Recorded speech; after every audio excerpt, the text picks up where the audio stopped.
guys, now we are going to look over applications of AI. The first one is finance. How AI is used in finance means the first point is by organizing operations.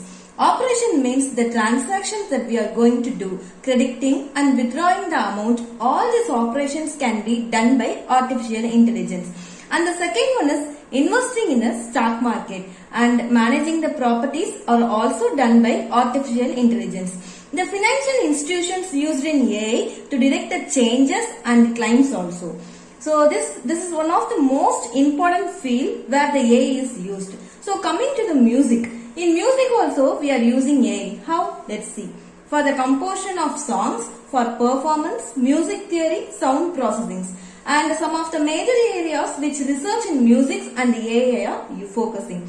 So in the music field also we are using AI. That means what are the concepts that we are taking in each and every field, almost we are using AI nowadays.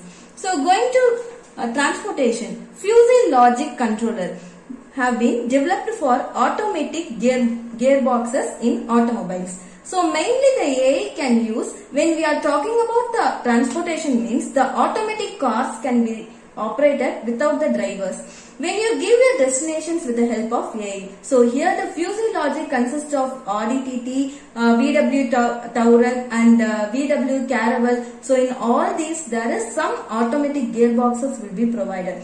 So that it can be run by its own, just we have to program it and give reaches to its destinations. These features, the DSP transmissions will utilize Fuzzy Logic. So this is the area transportations we are using the AI. Now coming to toys and games. Gamers don't want to be closer by using AI. They can compete with each other. AI has also been applied to video games. For example, video games board, which are designed to stand in opponents where humans aren't available or desired.